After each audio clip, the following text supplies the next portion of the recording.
ओम शांति। आज है 10 अगस्त 2026।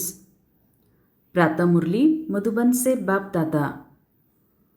मीठे बच्चे, जैसे बाप अपकारियों पर भी उपकार करते हैं, ऐसे तुम भी फॉलो फादर करो, सुखदायी बनो, इस देह को भूलते जाओ।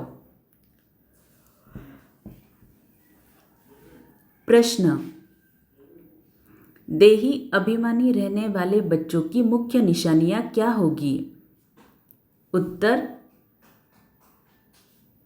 उनका आपस में बहुत बहुत रूहानी प्रेम होगा। वे कभी एक दो की खामियों का वर्णन नहीं करेंगे। वे बहुत बहुत सुखदायी होंगे। उनकी खुशी कभी गायब नहीं होगी। सदा अपार खुशी में रहेंगे। कभी मतभेद में नहीं आएंगे। हम आत्मा भाई भाई है, इस स्मृति से गुणग्राही होंगे। उन्हें सबके गुण ही दिखाई देंगे। वे खुद भी गुणवान होंगे और दूसरों को भी गुणवान बनाएंगे। उन्हें एक बाप के सिवाय और कोई याद नहीं आएगा। ओम शांति। ऊंच से ऊंच बेहद के बाप के सम्मुख तुम सब बच्चे बैठे हो। तुम कितने भाग्यशाली हो जो ऐसा बाप मिला है। तुम ज्ञान सागर बाप के पास आए हो, ज्ञान रत्नों से झोली भरने, कमाई करने। बाप तुम मीठे मीठे बच्चों को कितना ऊंच ले जाते हैं। बाप तो सिर्फ तुम बच्चों को ही देखते हैं, उनको तो किसी को याद नहीं करना है। इनकी आत्मा को तो बाप को याद करना है। बाप कहते हैं, हम दोनों तुम बच्चों को ही देखते हैं। हम दोनों माना शिव बाबा और ब्रह्मा बाबा। मुझ आत्मा को तो साक्षी हो नहीं देखना है, परंतु बाप के संग में मैं भी ऐसे दिखता हूँ।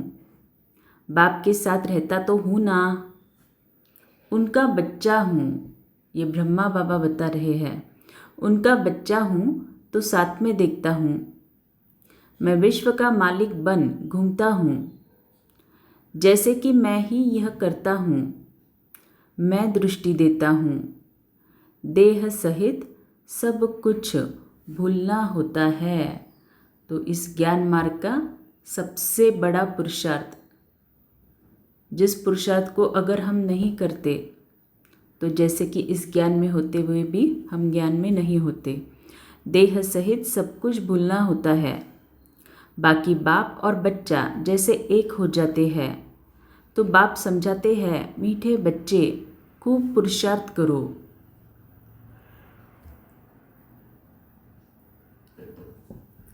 जैसे बाप अपकारी पर भी उपकार करते हैं, ऐसे तुम भी फॉलो फादर करो, सुखदायी बनो। तो अपकारी पर उपकार करना माना जिसने हमें बहुत ज़्यादा दुख दिया है उसके लिए भी शुभ भाव रखना, सदा के लिए, सिर्फ योग में नहीं। आपस में कभी लड़ो झगड़ो नहीं। अपने को आत्मा समझ इस देह को भूलते जाओ। तो यहाँ पे बाबा अशरीरी स्थिति के अभ्यास बता रहे हैं। सिवाय एक बाप के और कोई याद न आए, ये भी जैसे जीते जी मौत की अवस्था है। तो मौत की अवस्था किस बात को बाबा बोल रहे हैं? सिवाय बाप के और कोई याद न आए, इस दुनिया से जैसे मर गए। कहते भी है, आप मुए मर गई दुनिया। यहाँ तुमको जीते जी मरना है। शरीर का भान उड़ाते रहो। तो शरीर का भान उड़ाते रहना माना, वैसे तो इसके अर्थ बहुत सारे हैं, लेकिन अगर शॉर्ट में बताए तो जो भी हिसाब किताब है उस हिसाब किताब को चुकतू करने के लिए आत्मा को शरीर मिला है। तो शरीर का भान उड़ाते रहो, अर्थात ज्ञान और योग से हिसाब किताब को चुकतू करते रहो। एकांत में बैठ अभ्यास करते रहो। सवेरे एकांत में बैठ अपने साथ बातें करो। बहुत उमंग से बाप को याद करो।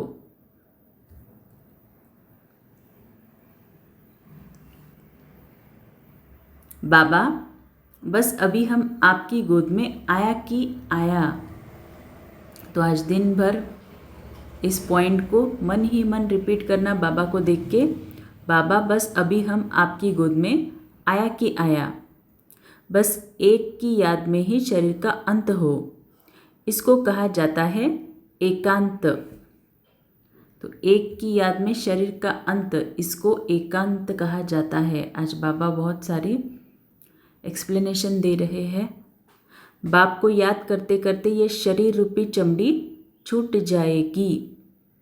तुम जानते हो ये पुरानी दुनिया, पुरानी देह खलास हो जानी है। बाकी पुरुषार्थ के लिए थोड़ा सा संगम का समय है। बच्चे पूछते हैं, बाबा ये पढ़ाई कब तक चलेगी? बाबा कहते, जब तक दैवी राजधानी स्थापन हो जाए तब तक सुनाते रहेंगे, फिर ट्रांसफ़र होंगे नई दुनिया में। ये पुराना शरीर है, ये पुराना शरीर है, कुछ न कुछ कर्म भोग भी चलता रहता है। इसमें बाबा मदद करे, ये उम्मीद नहीं रखना चाहिए। तो बाबा किसी के भी कर्मों के हिसाब किताब में इंटरफियर नहीं करते। देवाला निकला, बीमार हुआ, बाप कहेंगे ये तुम्हारा हिसाब किताब है। तो देवाला निकला मानो आपके कोई पैसे का नुकसान हुआ, या फिर आपके घर वाले के भी कोई पैसा का नुकसान हुआ, और अगर हम बाबा को बोल रहे कि बाबा ये नुकसान जो है इसकी भरपाई हमें करके दो, लेकिन अगर वो हमारा हिसाब किताब होगा, माना पिछले जन्मों में हमने ऐसे ही किसी का देवाला मारा होगा, किसी का नुकसान किया होगा, और अगर वो हमारा हिसाब किताब होगा तो बाबा उसमें कुछ भी नहीं करेंगे। क्योंकि अगर बाबा इंटरफेयर उसमें करेंगे तो हमारे हिसाब किताब चुकतू नहीं होंगे। तो बाप कहेंगे ये तुम्हारा हिसाब किताब है, हाँ फिर भी योग से आयु बढ़ेगी, अपनी मेहनत करो, कृपा मांगो नहीं। तो अगर मानो मेरा अमृत वेले योग नहीं लग रहा तो भक्त की तरह बाबा को नहीं बोलना है मेरा योग नहीं लग रहा है, योग लगाओ। बाबा से डायरेक्शन लेना है, बाबा मेरा योग नहीं लग रहा है, उसके लिए मैं क्या करूं, मेरे पुरुषार्थ में क्या कमी है जिसके कारण मेरा योग नहीं लग रहा है, या जो कुछ भी हो रहा है। तो बाबा कह रहे अपनी मेहनत करो, कृपा नहीं मांगो। बाप को जितना याद करेंगे इसमें ही कल्याण है। जितना हो सके योग बल से काम लो।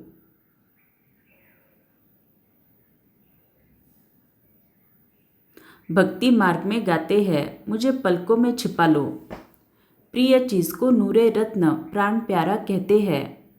ये बाप तो बहुत प्रिय है, परंतु है गुप्त। उनके लिए लव ऐसा होना चाहिए कि बात मत पूछो। बच्चों को तो बाप अपनी पलकों में छिपाते ही है। तो चेक करना सच में हमारे मन में बाबा के लिए इतना प्रेम है। पलके कोई ये आंखें नहीं है, ये तो बुद्धि की बात है। मोस्ट बिलवर्ड बाप, मोस्ट बिलवर्ड निराकार बाप हमें पढ़ा रहे हैं। वो ज्ञान का सागर, सुख का सागर, प्यार का सागर है। ऐसे मोस्ट बिलवर्ड बाप के साथ कितना प्यार होना चाहिए। बच्चों की कितनी निष्काम सेवा करते हैं। तुम बच्चों को हीरे जैसा बनाते हैं। कितना मीठा बाबा है, कितना निरअहंकारी बन तुम बच्चों की सेवा करते हैं। तो तुम बच्चों को भी इतने प्यार से सेवा करनी चाहिए, श्रीमत पर चलना चाहिए। कहाँ अपनी मत दिखाई तो तकदीर को लकीर लग जाएगी।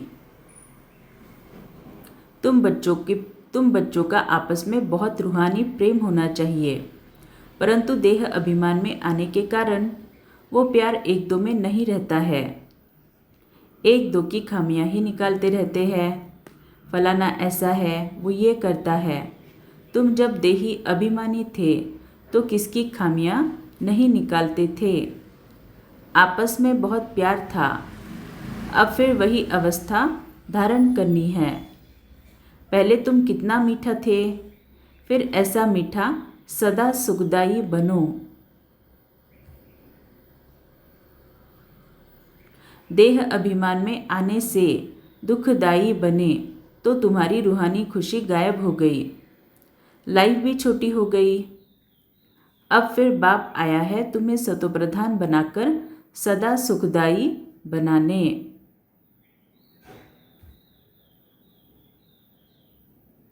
तुम जितना बाप को याद करते रहेंगे उतना खामियां निकलती जाएगी। मतभेद निकलता जाएगा, ये पक्का याद रहे। क्या याद रहे? ये पक्का याद रहे कि हम भाई भाई है। आत्मा भाई भाई को देखने से सदैव गुण ही दिखाई पड़ेंगे। तो जब भी किसी आत्मा का कोई चीज़ हमें पसंद नहीं आता या फिर हिसाब किताब सामने आता है, तो ये एक पुरुषार्थ सदैव करना है, चाहे चलते फिरते या फिर योग में बैठ के, कि उसकी भ्रिकुटी में केवल आत्मा को देखो। फील करो, अभी जिस भी आत्मा के लिए आपको हिसाब किताब आते हैं उसकी भ्रिकुटी में आत्मा को देखो। फिर फील करो उसकी भ्रिकुटी से उसकी आत्मा निकलकर परमधाम चली गई, कल्पवृक्ष में जाकर बैठ गई। और कल्पवृक्ष में सभी आत्माएं परम पवित्र है। परम पवित्र अर्थात जिसमें कोई हिसाब किताब नहीं, कोई दुर्गुण नहीं। और यही उस आत्मा का सत्य स्वरूप है और यही योग है और यही हिसाब किताब चुकतू करने का सबसे आसान तरीका है। तो पक्का याद रहे, हम भाई भाई हैं। आत्मा भाई भाई को देखने से सदैव गुण ही दिखाई पड़ेंगे। सबको गुणवान बनाने की कोशिश करो। अवगुणों को छोड़ गुणों को धारण करो। कभी किसी की ग्लानि नहीं करो। कोई में ऐसी खामियां हैं जो खुद भी नहीं समझ सकते।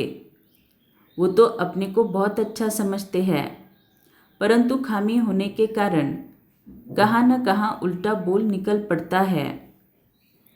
सतोप्रधान अवस्था में ये बातें नहीं होती। अपने आप को देखो, हम कितना मीठे बने हैं। हमारा बाप के साथ कितना लव है। तो कितना मीठे बने माना सिर्फ मीठा बोलना इतना ही वो सीमित नहीं है। मीठा बने माना कितना हमने आत्मा से हिसाब किताब को चुकतू करके आत्मा को पवित्र बनाया, विकारों का अंश समाप्त किया। तो देखो हम कितना मीठे बने हैं। बाप से लव ऐसा हो जो एकदम चटका रहे। बाबा आप हमको कितना ऊंच समझदार बनाते हो, स्वर्ग का मालिक बनाते हो। ऐसे अंदर में बाप की महिमा कर गदगद होना चाहिए। तो बाबा खुद बता रहे हैं कि बाबा की महिमा कैसी करनी है, तो इस महिमा को आज लिखना ज़रूर। रूहानी खुशी में रहना चाहिए। गाते भी है खुशी जैसी खुराक नहीं। बाप के मिलने की भी कितनी खुशी रहनी चाहिए। संगम पर ही तुम बच्चों को 21 जन्मों के लिए सदा खुशी में रहने की खुराक मिल जाती है। फिर कोई को किसी बात की चिंता नहीं रहती है। अभी कितनी चिंताएं हैं, इसलिए उसका असर शरीर पर भी आता है। तुमको तो कोई बात की चिंता नहीं। ये खुशी की खुराक तुम एक दो को खिलाते रहो। एक दो को ही यह जबरदस्त खातिरी करनी है। ऐसी खातिरी मनुष्य की कर नहीं सकते। तुम बाप की श्रीमत पर यह खातिरी करते रहो। खुशी खैराफत भी ये है किसी को बाप का परिचय देना। ये ज्ञान और योग की फर्स्ट क्लास वंडरफुल खुराक है। तो बाप का परिचय किसी को कैसे देंगे हम? हमारे बिहेवियर से ज्ञान और योग की प्रत्यक्षता कर। ये खुराक ही एक रूहानी स्वर्जन द्वारा मिलती है। मन मना भव मध्याजी भव। बस 2 वर्षंस ही ये खुराक है। तो मन मना भव मना बाबा को याद करना और मध्याजी भव अर्थात स्वर्ग को याद करना, स्वर्ग में भी सतयुग को।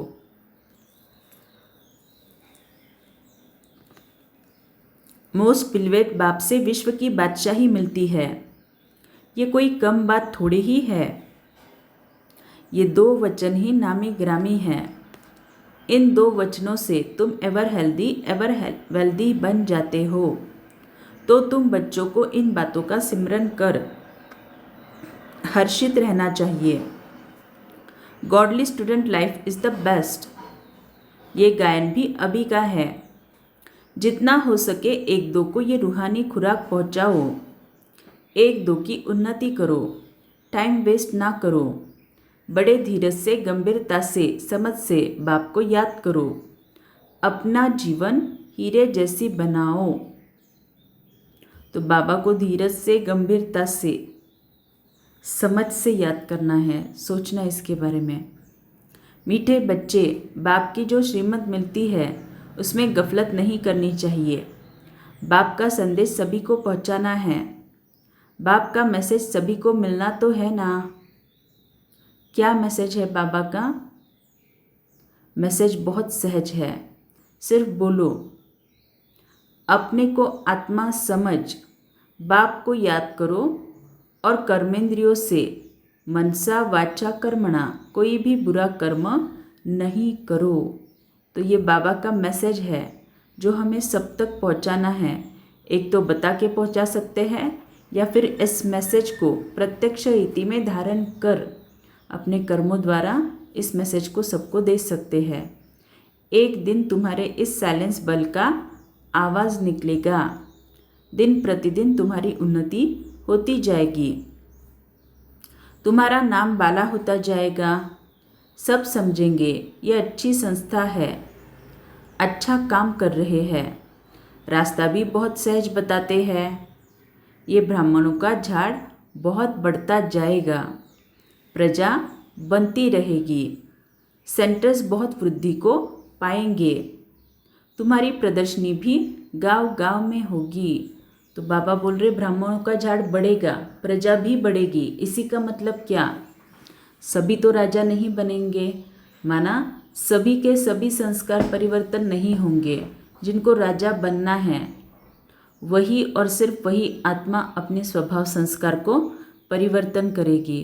बाकी जिसको प्रजा ही बनना है, चाहे वो कितना भी योग करे, कितना भी मुरली सुने, लेकिन उसने खुद का परिवर्तन नहीं किया तो वो प्रजा में ही आ जाएगी। तुम्हारे नए नए सेंटर्स खुलते जाएंगे जिसमें अनेक मनुष्य आकर अपने जीवन हीरे जैसी बनाते रहेंगे।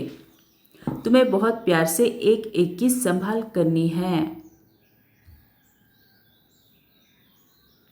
कहाँ किसी बेचारे के पैर खिसक न जाए।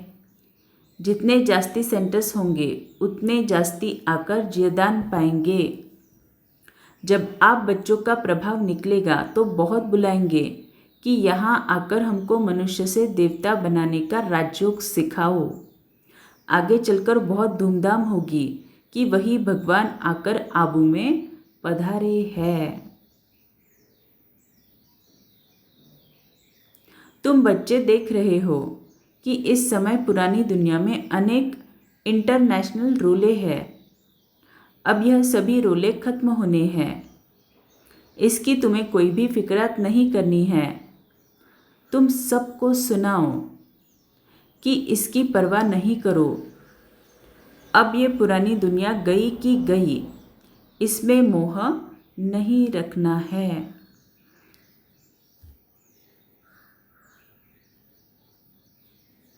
अगर मोह होगा, हृदय शुद्ध नहीं होगा तो अपार खुशी भी नहीं रहेगी। बच्चों को अथाह ज्ञान धन का खजाना मिलता रहता है तो अपार खुशी होनी चाहिए। जितना हृदय शुद्ध होगा उतना औरों को भी शुद्ध बनाएंगे। कैसे बनाएंगे? सुनना। योग की स्थिति से ही हृदय शुद्ध बनता है। तुम बच्चों को योगी बनाने का भी शौक होना चाहिए। अगर देह में मोह है, देह अभिमान रहता है तो समझो हमारी अवस्था बहुत कच्ची है। देही अभिमानी बच्चे ही सच्चा डायमंड बनते हैं। इसीलिए जितना हो सके देही अभिमानी बनने का अभ्यास करो। तो देही अभिमानी बनने का अभ्यास अर्थात जितना हो सके दिन भर में बार बार अशरीरी स्थिति का ड्रिल अगर करेंगे तो हम आत्माएं देही अभिमानी बनते जाएंगे। अच्छा, मीठे मीठे सिकिलदे बच्चों प्रति माता पिता बाप दादा का याद प्यार और गुड मॉर्निंग। रूहानी बाप की रूहानी बच्चों को नमस्ते। हम रूहानी बच्चों की रूहानी माता पिता बाप दादा को याद प्यार, गुड मॉर्निंग और नमस्ते। शुक्रिया बाबा, आपका पद्मा पदम शुक्रिया। धारणा, बाप समान निरअहंकारी बन बहुत प्यार से सबकी सेवा करनी है, श्रीमत पर चलना है, अपनी मत पर चलकर तकदीर को लकीर नहीं लगानी है। संगम पर बाप द्वारा जो खुशी की खुराक मिली है वही खुराक खाते और खिलाते रहना है। अपना टाइम वेस्ट नहीं करना है। बड़े धीरज से, गंभीरता से, समझ से बाप को याद कर अपनी जीवन हीरे जैसी बनानी है। वरदान, आसक्ति को अनासक्ति में परिवर्तन करने वाले शक्ति स्वरूप भव। शक्ति स्वरूप बनने के लिए आसक्ति को अनासक्ति में बदली करो। अपनी देह में, संबंधों में, कोई भी पदार्थ में यदि कहाँ भी आसक्ति है तो माया भी आ सकती है और शक्ति रूप नहीं बन सकते। इसीलिए पहले अनासक्त बनो, तब माया के विघ्नों का सामना कर सकेंगे। विघ्नों के आने पर चिल्लाने व घबराने के बजाय शक्ति रूप धारण कर लो तो विघ्न विनाशक बन जाएंगे। स्लोगन, रहम निस्वार्थ और लगाव मुक्त हो, स्वार्थ वाला नहीं। रहम निस्वार्थ और लगाव मुक्त हो, स्वार्थ वाला नहीं। मातेश्वरी जी के महावाक्य, हम सभी आत्माओं की बहुत समय से ये आश थी कि जीवन में सदा सुख शांति मिले। अब बहुत जन्म की आशा कब तो पूर्ण होगी। अब ये है हमारा अंतिम जन्म। उस अंत के जन्म की भी अंत है। उस अंत के जन्म की भी अंत है। ऐसा कोई नहीं समझे मैं तो अभी छोटा हूँ। छोटे बड़ों को सुख तो चाहिए ना, परंतु दुख किस चीज़ से मिलता है उसका भी पहले ज्ञान चाहिए। तो हमें इस ज्ञान की समझ होनी चाहिए कि मेरे लाइफ में अगर दुख है तो उसका कारण एक ही है, मेरे पिछले कर्मों का हिसाब किताब।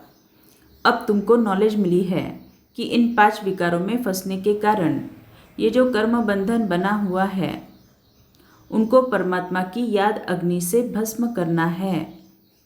ये है कर्म बंधन से छूटने का सहज उपाय।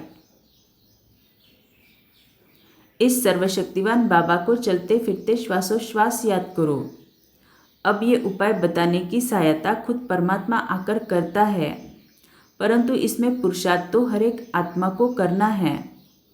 परमात्मा तो बाप, टीचर, गुरु रूप में आए हमें वर्षा देते हैं, तो पहले उस बाप का हो जाना है, फिर टीचर से पढ़ना है। जिस पढ़ाई से भविष्य जन्म जन्मांतर सुख की प्रारब्ध बनेगी, अर्थात जीवन मुक्ति पद में पुरुषार्थ अनुसार मर्तबा मिलता है।